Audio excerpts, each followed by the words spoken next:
ಮಲ್ಲನಗೌಡ ಕೆರೆಯನ್ನು ಕಟ್ಟಿಸ್ದ. ಆದ್ರೆ ಮಳೆ ಬರಲಿಲ್ಲ, ಕೆರೆ ತುಂಬಲಿಲ್ಲ. ಜನರೆಲ್ಲ ಮಳೆಗಾಗಿ ಕಾದು ಕಾದು ಬೇಸತ್ತು ಹೋದ್ರು. ಗೌಡನಿಗೆ ಏನ್ ಮಾಡ್ಬೇಕು ಅಂತ ಗೊತ್ತಾದ್ರೆ ಜೋಯಿಸ್ ಹತ್ರ ಹೋಗ್ತಾ ಇದ್ದಾರೆ.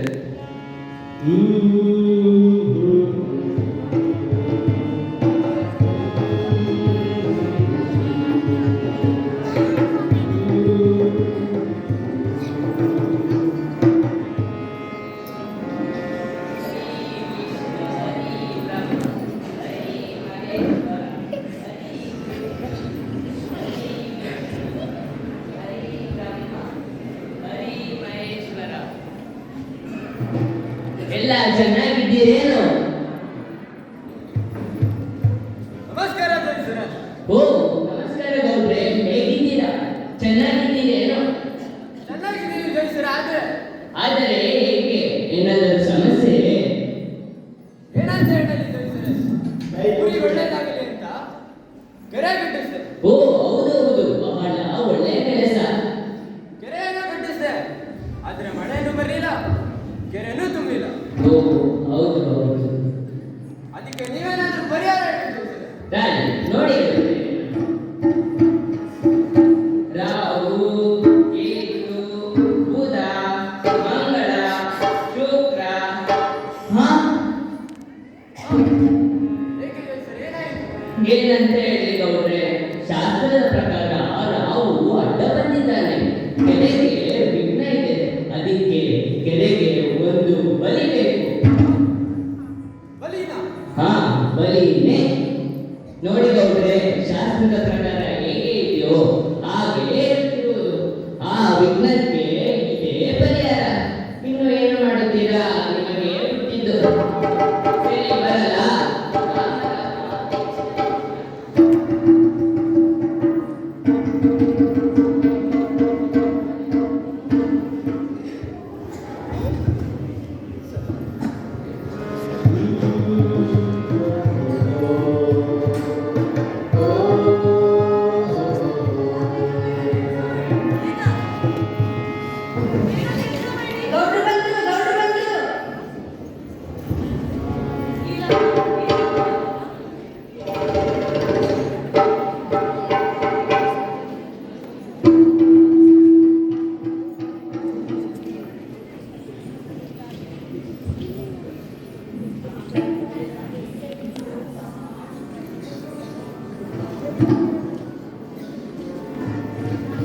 ಏನಾಯ್ತು? ಜೋಯಿಸ್ ಏನ್ ಹೇಳಿದ್ರು? ಏನಂತ ಹೇಳಲಿ, ಕೆರೆಗೆ ಒಂದು ಹಾರ ಕೊಡಬೇಕು. ಹಾ, ಈಗ ನಾವು ಯಾರ ಹಾರ ಕೊಡೋದು? ನಾನು ಊರ ಹತ್ರ ಹೇಳ್ತೀನಿ. ಅವ್ರು ಒಪ್ತಾರಾ? ಒಪ್ಲಿಲ್ಲ ಅಂದ್ರೆ ಒಪ್ಪಿಸ್ತೀನಿ. ಆ ಜನ ಒಪ್ಪಿಸ್ತೀನಿ. ಸರಿ, ಪ್ರಯತ್ನ ಪಡಿ, ಯಾರಾದ್ರೂ ಒಪ್ಪೇ ಹೋಗ್ತಾರೆ. ಹಾ,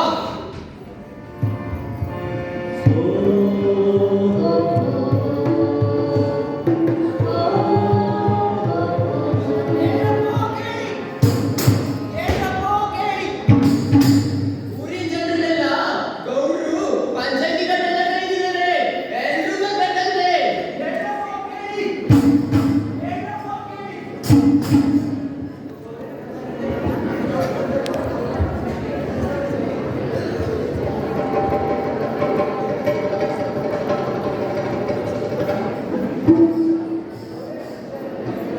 ಗೌಡ್ರು ಬಂದ್ರು.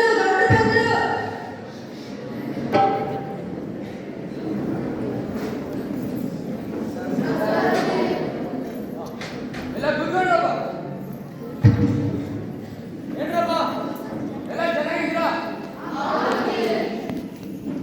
ಬುದ್ಧಿ ಏನೋ ಕರೆದ್ರಂತೆ? ಹಾ, ನಿಮಗೆ ಗೊತ್ತಿರೋ ಹಾಗೆ ಊರಿಗೆ ಒಳ್ಳೇದಾಗಲಿ ಅಂತ ಕೆರೆ ಕಟ್ಟಿಸಿದೆ. ಆದ್ರೆ ಮಳೆ ಬರಲಿಲ್ಲ, ಕೆರೆನೂ ತುಂಬಿಲ್ಲ.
ಈಗ ನಾವು ಯಾಕೆ ಹಾಲು ಕೊಡೋದು?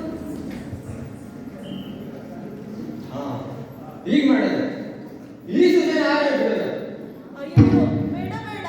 ಹಿರಿ ಸೊಸೆನ ಹಾಲ ಕೊಟ್ರೆ ಮನೇಲಿ ಹಿರಿತನ ಮಾಡೋರು ಯಾರು?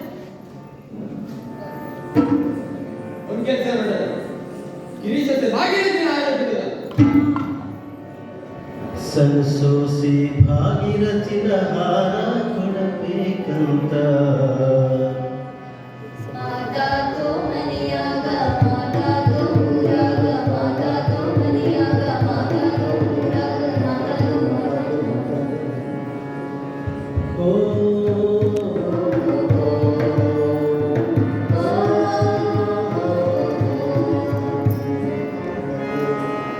ಗಾಳಿಯ ಹಸವಾತ ಬಿಟ್ಟಾಳ ಕಣ್ಣೀರ ಬಿಟ್ಟಾಳ ಕಣ್ಣೀರ ಬಿಟ್ಟಾಳ ಕಣ್ಣೀರ ಓ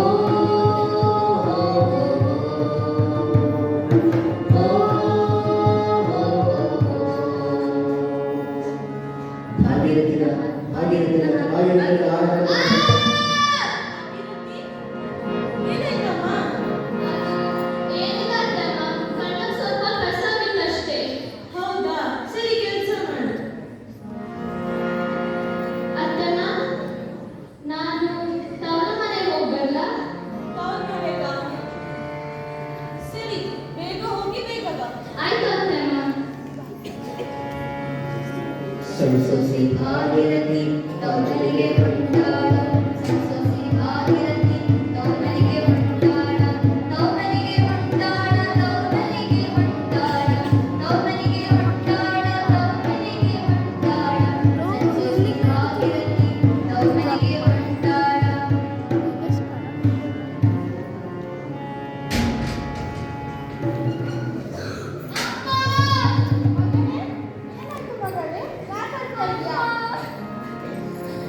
ಅಮ್ಮ, ನಾ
ಸನಸೋಸಿ ಭಾಗೀರಥಿ ಕೆರೆಗಾರವಾದಾಳು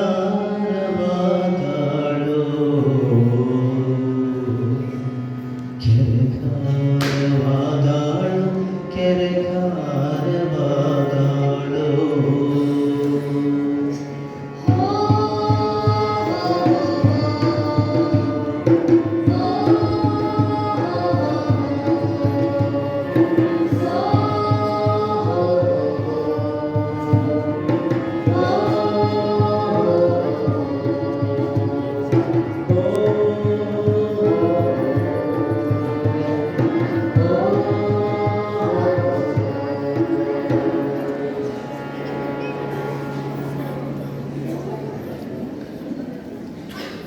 ನೋಡಿದ್ರಲ್ಲ, ಮುಗ್ಧ ಹುಡುಗಿ ಭಾಗೀರಥಿ ಕೆರೆಗೆ ಹಾರವಾಗಿ ಹೋದಳು.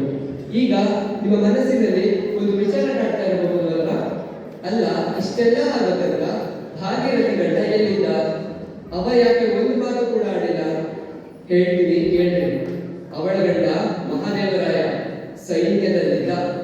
ಅವನಿಗೆ ಅಲ್ಲಿ ಏನೇನಾಯ್ತು ಬನ್ನಿ ನೋಡೋಣ. ಭಾಗೀರಥಿ ಗಂಡ ಮಹಾದೇವರಾಯ ಸೈನ್ಯದಲ್ಲಿದ್ದ.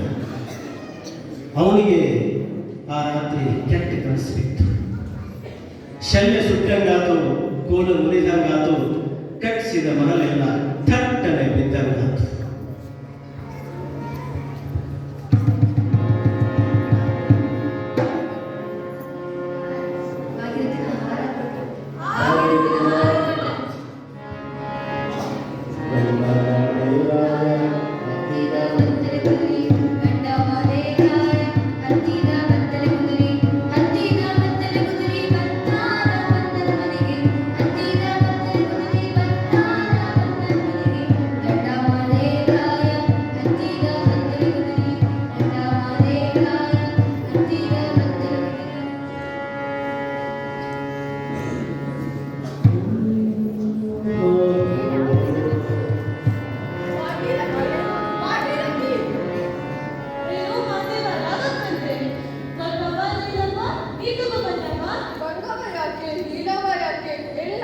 ಭಾಗೀರಥಿ ನಿನ್ನ ಹೆಂಡತಿ ಭಾಗೀರಥಿ ತಮ್ಮನೆಗೆ ಹೋಗಿದ್ದಾಳೆ.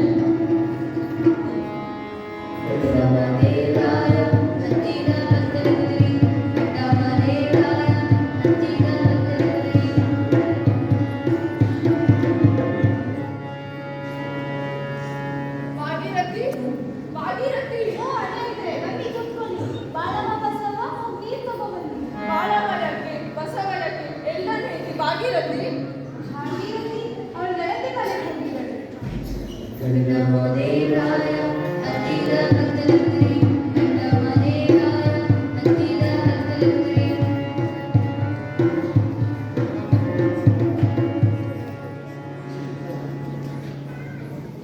ಭಾಗೀರಥಿ ಭಾಗೀರಥಿ ಓ ಮಾದೇವಣ್ಣ, ಯಾವಾಗ ಬಂದ್ರಿ? ಕೂತ್ಕೊಳ್ಳಿ.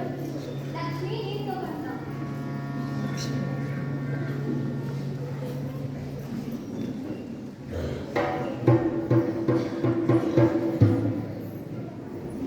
ಭಾಗೀರಥಿ ಎಲ್ಲಿ? ಏನು ಹೇಳೋದು ಮಾದೇವಣ್ಣ? ಅದು ನಿಮ್ಮಪ್ಪ ಮತ್ತೆ ನಿಮ್ಮಮ್ಮ ಭಾಗೀರಥಿನ ಬಲಿ ಕೊಟ್ರು.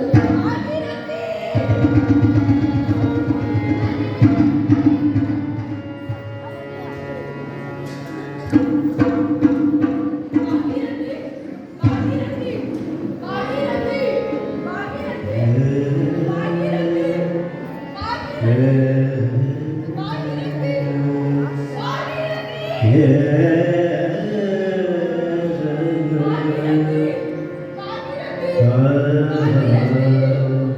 ಭಾಗೀರಥಿ ನನಗೋಸ್ಕರ ಚಿನ್ನ ಗೋರೆ ಮಾಡಿಸ್ಕೊಂಡು ಬಂದಿದ್ದೆ. ಭಾಗೀರಥಿ ಎಲ್ಲೋ ನೀನು ಭಾಗೀರಥಿ ಭಾಗೀರಥಿ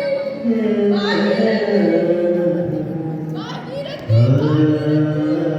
ಭಾಗೀರಥಿ ಭಾಗೀರಥಿ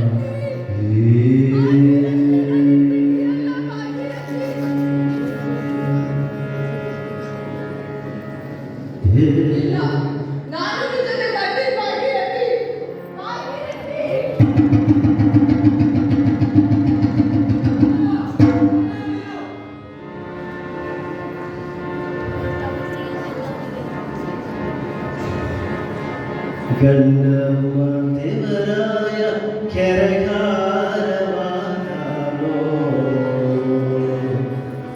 ಕೆರೆಗಾರವಾದನೋ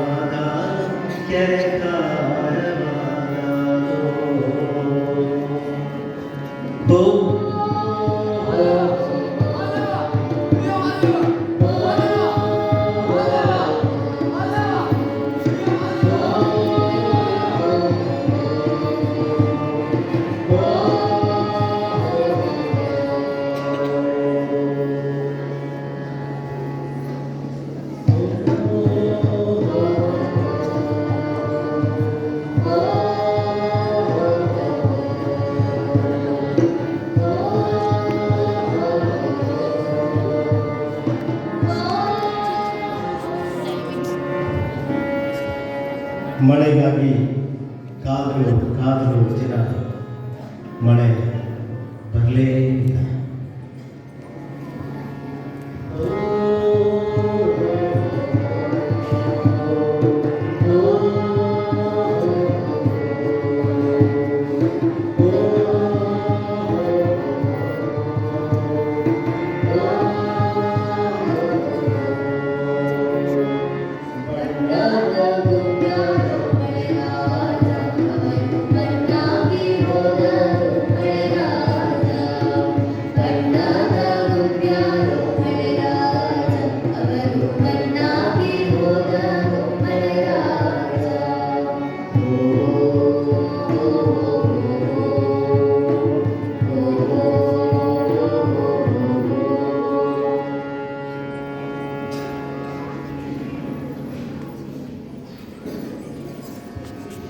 ನೋಡಿ, ಕೆರೆಗೆ ಹಾರ ಕೊಟ್ಟರೆ ಮಳೆ ಆಗ್ತದೆ ಅನ್ನೋ ಮೂಢನಂಬಿಕೆಗೆ ಭಾಗೀರಥಿ ಮತ್ತು ಮಹಾದೇವ ಇಬ್ಬರು ಬಲಿಯಾದರು. ಆದ್ರೂ ಮಳೆ ಬಂತೇನೋ? ಇಲ್ಲ, ಬರಲೇ ಇಲ್ಲ. ಜನರೆಲ್ಲ ಅವರ ಗಂಡು ಮುಟ್ಟೆ ಎತ್ಕೊಂಡು ಬೇರೆಯವರಿಗೆ ಹೋಗ್ತಾ ಇದ್ದಾರೆ. ಹಾಗಾಗಿ ಹೆಣ್ಣು ಕೇವಲ ತಂಗಿ, ಗೆಳತಿ, ಹೆಂಡತಿ ಮಾತ್ರವಲ್ಲ, ತಾಯಿಯೂ ಹೌದು. ಹೆಣ್ಣಿಗೆ ಗೌರವ ಕೊಡಿ, ಅವಳಿಗೆ ಮಾತನಾಡಬೇಡಿ. ಮೂಢನಂಬಿಕೆಗೆ ನಿಮ್ಮ ಬುದ್ಧಿಯನ್ನು ಬಲಿ ಕೊಡಬೇಡಿ. ನಮಸ್ಕಾರ.